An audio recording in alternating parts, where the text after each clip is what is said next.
Hello everybody and welcome back to episode 13, I think, of Coffee Chats. I'm starting to lose track and there's unedited ones and stuff, so I keep forgetting what number we're on. But today we're here with Katie Wheatley and we're going to have a conversation about basically journalism and all the things that come along with that, which I feel like people wouldn't know if they're not sort of in the space. And I know I didn't know until I made my Twitter account, just how much more there is to it. And also how tiring it is to have to be on Twitter basically. But yeah, so we're going to talk all about that, and I'm very excited because I think it's very topical at the moment as well. It's been a bit of a week, and yeah, I'm very excited. So the way that we start off every episode is by asking 3 fun facts about you. So when you told me that you were going to ask me for 3 fun facts, I sat there and I was like, right, so I have nothing. So the facts, they're facts, but they're not very fun. So I'm the first person in my family to go to university. I did street dance for 12 years from aged 5 to 17. And what was the other one? Let me have a look at my notes. Ironically, even though I'm featuring on Coffee Chats, I don't like coffee. That's funny. I've had a couple of people who don't like coffee. That's so cool that you're the first person in your family to go to uni though. That's such a great... Yeah, I didn't realise it was such a common thing. There's quite a few people here that are the first in their family to go to uni, which I didn't realise was so common because all the people I know, all their parents went and everything. But even not even just my parents, but my cousins, my aunties and uncles, none of them went to uni, which is crazy to me. So I was the first one to break the mould. So what has been the highlight of your week? Well, this week I've been living with my boyfriend because obviously with lockdown and everything, it's a bit tough at the moment, but we're both now back at university, which has been really nice. So just being able to spend some quality time with him and have a change of scenery has been really nice. And yeah, although we've had a lot of uni work on, it has been really nice to spend time together. Yeah, it's so nice. Anytime you have the opportunity for some sort of change or something, when I went back to uni, I was just it feels like I'm on holiday. Yeah, even that's the worst part, is the fact that because everything's so different, different people here, obviously I've had a test and I didn't have coronavirus, which is why I was able to come here, but just a different surrounding, different people, it just makes such a difference that it makes you forget that you actually have uni work on. So we've both been we've got these such long to-do lists and no motivation to do it because we're with each other. But yeah, we've been wading through it slowly. Yeah. Okay, so you said you didn't like coffee. So if you were going to go to a coffee shop, what would you order instead of a coffee? See, although I don't like coffee, one of my favourite things to do is to go out on a walk and get a takeaway drink, because we've got a Starbucks and a Costa really nearby to where we live, as well as loads of independent coffee shops, which is fab. I never get bored. But my go-to for Starbucks is a white chocolate frappuccino or a white hot chocolate or a caramel frappuccino. So they're my 3 go-tos that I kind of switch between. I love hot chocolates. They're so good. I know, so good. So what do you do? So you're a student, you're into journalism. So could you just give us a little rundown of all of that? Yeah, of course. So I'm a second-year journalism student at the University of Sheffield. I'm the fashion editor of Liberty Bell magazine, which is the University of Sheffield's online magazine. I'm an aspiring magazine journalist, hence why I'm an editor of the magazine. I'm also the co-host of my own podcast called Just Us 3, which I do with 2 of my course mates, Hannah and Olivia. It's very much like this, that we kind of just sit here, have a chat about topical issues.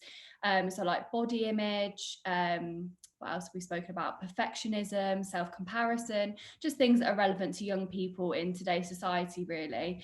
Those are the main things that I do, but as well, I do a lot of writing for a lot of other online publications. So The Independent, which most journos, if they're listening to this, would know what that is. It's a great online publication run by Beth Kirkbride. Then I also contribute for Forge Press, which is the University of Sheffield's online, well, it's online and in print, not at the moment though, because of COVID, but the newspaper. So yeah, I do quite a bit. I try to do lots of different things as much as I can do without burning out. So you said you're a student journalist, and I don't do journalism. I'm a second year criminology student, but I'm thinking about doing a journalism masters. So I would really love to know, like, what kind of things you do, what sort of assignments you have. Yeah, so my first year of uni was very different to what I do now. Last year was more focused on the writing side of things. So they taught us how to write properly, which going into a journalism degree, obviously, most of us think like we love writing. We think we're quite good at it, but you get to uni and you realize that is not the case. And like there are so many things that you have to learn about the style, and it can be very complex. Once you get your head around it, it's quite easy. But so we do a lot of the written side of journalism. So we have patches. So obviously, because I'm in Sheffield, we're in different groups and we all get allocated a different part of Sheffield. And we have to go out and find stories that are relevant to a local audience. And then we have to write up obviously the stories, but they're all written in first year.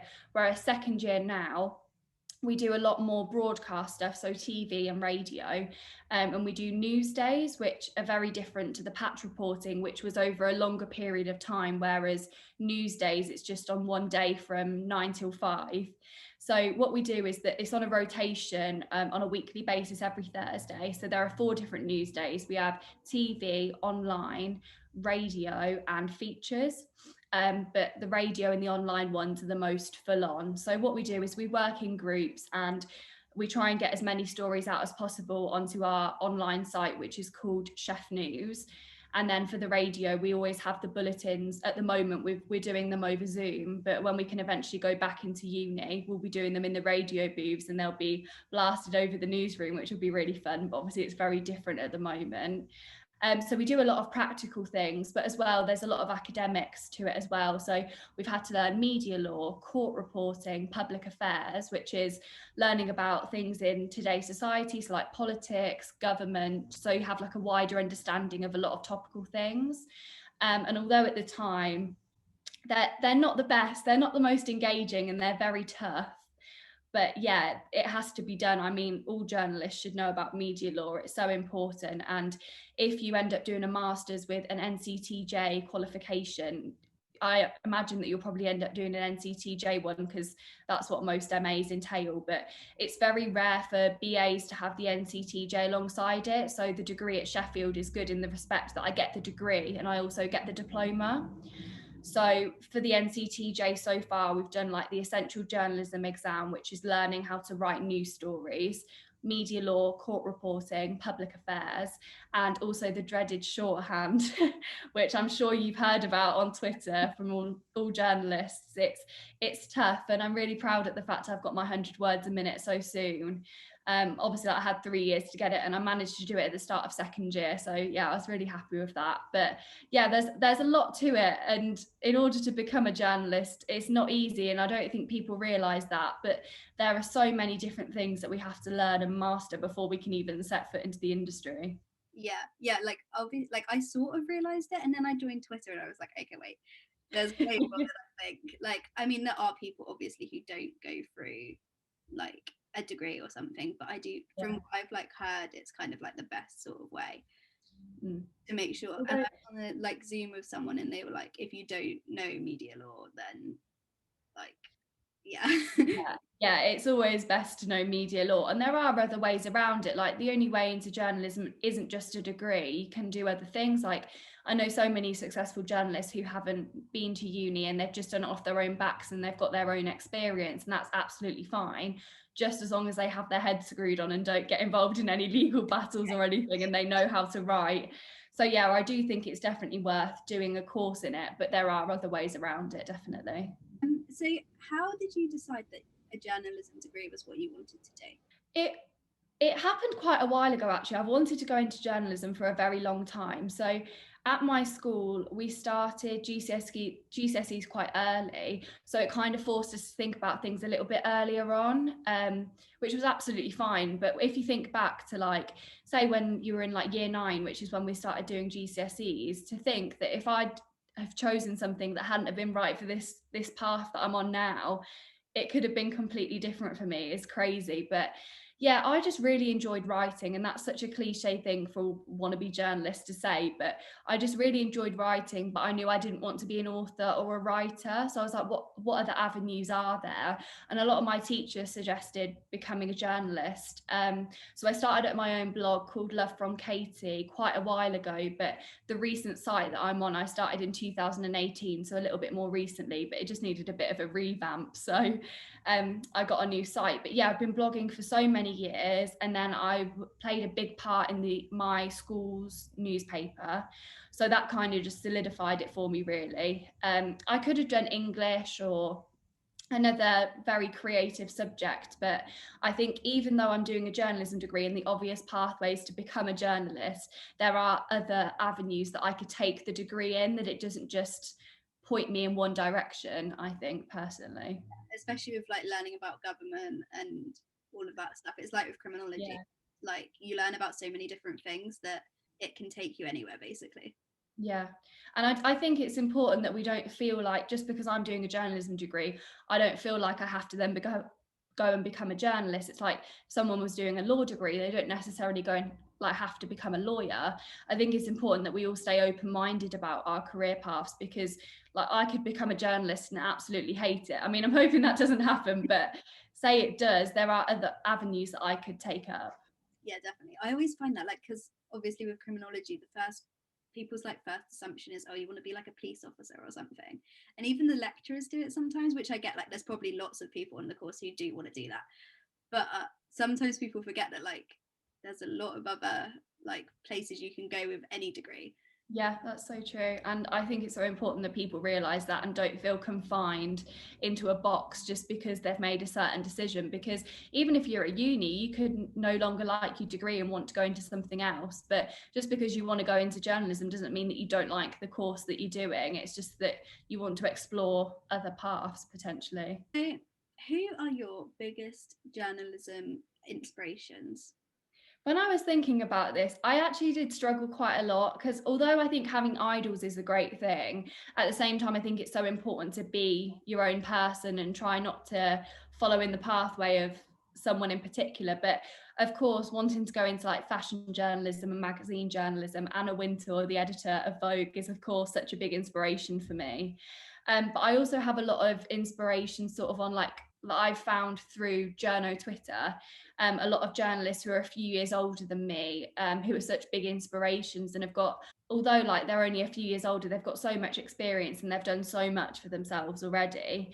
And they are, so first of all, there's Hannah Vanderpeer, who actually came onto my podcast. I had the pleasure of chatting to her, which was amazing. And she's a sex and dating journalist for a publication called The Breakdown, and she does a lot of other freelancing on the side. And I just love it because she empowers everyone through her writing, because she's campaigned for an enriched sex education system, and a lot of the work that she does tries to sort of raise awareness of this and to empower everyone through her writing, which I think is great.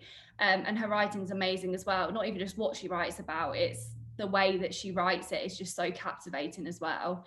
And then also Beth Kirkbride, who I briefly mentioned earlier, who's obviously the founder and one of the editors of The Independent. I think what she's done with that platform is amazing. And although there is a lot of discourse about writing for free, obviously, on Twitter, as you would have seen, it's great that there's publications like that for journalists who are starting up and want to get their writing out there and build up their portfolio. I think it's a really great platform, and I admire her so much for that. And then lastly, we've got Molly Kirk, who does a lot of writing in favour of like body positivity. And she also has a great Instagram page where she posts some amazing pictures of her like being confident, and she's just such a positive role model. So yeah, they're my four. It was hard to narrow it down to just four, but yeah, I thought those were all worthy of a mention. Definitely, yeah. There's some. I definitely follow all of those, and I definitely agree with all of that. I was trying to think about for me as well, and the first person that came to mind is like quite a basic person, but like Stacey Dooley, because I've just like I don't remember a time when I wasn't watching something that she was doing, and Yeah. I think when I was like thinking, oh, maybe I do want to go into journalism, I was like, yeah, I've always enjoyed like watching all of that stuff and like hearing about her career. So yeah, I think Stacey. Yeah. And as well, in like the world of documentaries, in the past, it's been very rare that you've seen female at the front of a documentary. So yeah, she's definitely such a good role model for young girls who want to break into the media industry. Okay, so imposter syndrome, which, and also Journo Twitter, we're going to like kind of combine the two because Mhm. it is a big thing that like is kind of because of the other. Yeah. So what I've noticed is that there is a lot every day something is happening, and it's a lot, and you always see people who've had an article published or who've got a new job, and then it kind of creates, I mean, it's amazing for all of them, and it's so lovely to see people achieving stuff. But yeah, what are your kind of views on that? I think Journo Twitter can be both a blessing and a curse. I think it really does depend on the day. Like you say, there's a different discourse every day. There's always something going on. So you can never be bored when scrolling through Journo Twitter. But sometimes it can be a bit suffocating, like you said, with people constantly putting up about their achievements. But we have to remember that it really is just a highlight reel. People aren't going to put on about their rejections every day, or like for every 5 articles that they've sent a pitch for, they always get like 4 rejections. Like they'd never put that online. But I think something great that people have started doing is like a monthly roundup of like how many pitches they've sent, how many have been accepted, rejected, or like have been maybes, or like how many things they've written for free. And I think it's great that people are being so transparent about it, and it's reassuring for the rest of us that feel like we're the only ones that are receiving rejections, which of course isn't the case. But it's so difficult to tell yourself that when you feel like everyone else is doing so well.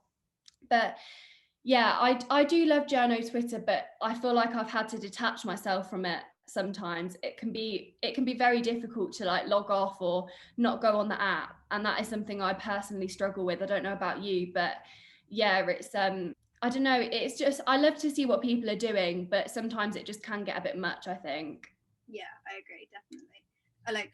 I think for me it's been really like I wouldn't have understood how the industry works or kind of what I can do Yeah. now to get myself like getting experience if it wasn't for Journo Twitter. And like Mm. I find it really interesting hearing everyone's thoughts and stuff. But for example, this week has been there's been so much going on in the news. There's been also all the normal stuff going on. It's just been like a lot, and then it's hard to get yourself off social media anyway, but when people are tweeting such like insightful ideas or interesting articles, or Yeah. there's like an unfolding story or something, it's just so Yeah. difficult.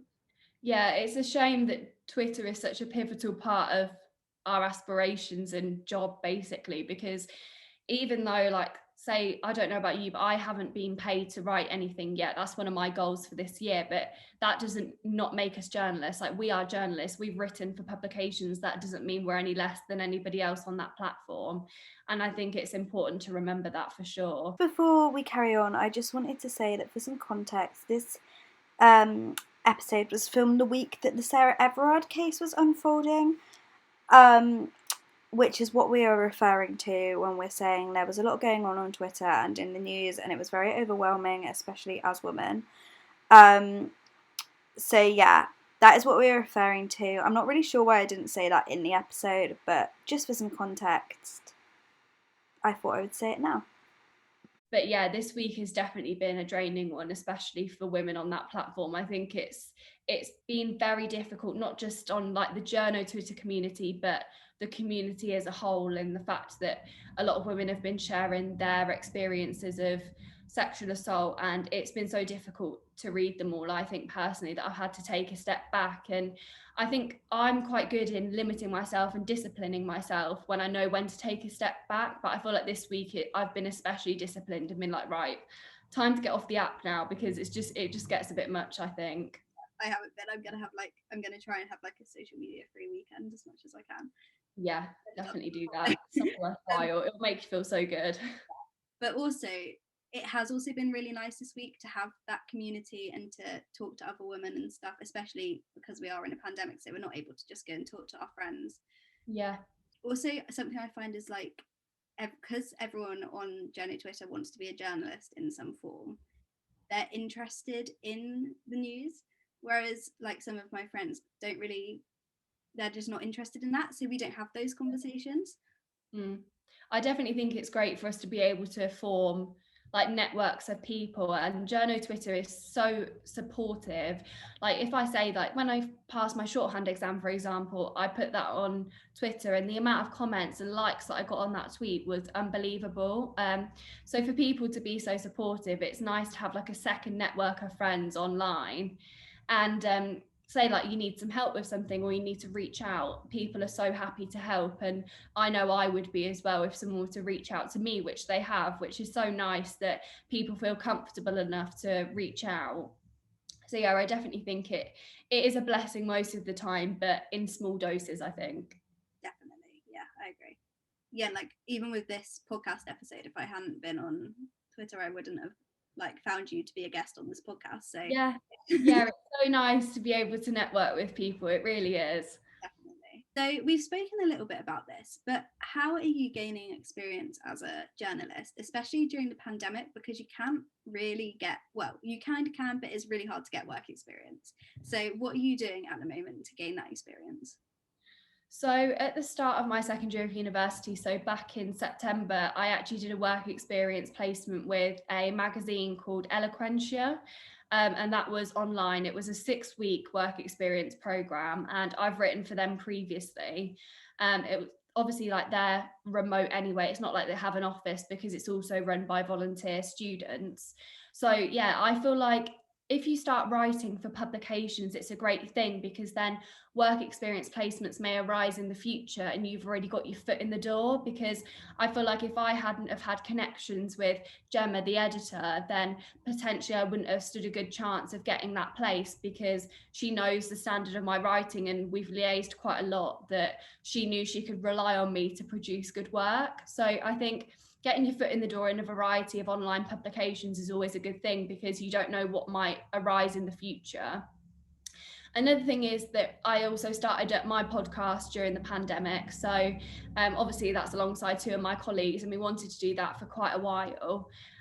So I just think if there's like a gap in the market, if you want to do something but it's not available, why not start your own? It was like at the time I really hadn't delved into podcasting as much. Like I'd never featured on any podcasts, or it hadn't even crossed my mind to start one up on my own. So when the 3 of us joined together and thought, well, why not start our own? It's sort of like, if you want an opportunity but it doesn't exist, make it happen for yourself. There's nothing to stop. It's like you as well. Like I can imagine you wanted to delve into podcasting, and it can be very difficult as someone with no experience to then approach new people and be like, oh, can I feature? So you creating this podcast is like a great thing, and it will definitely make you stand out.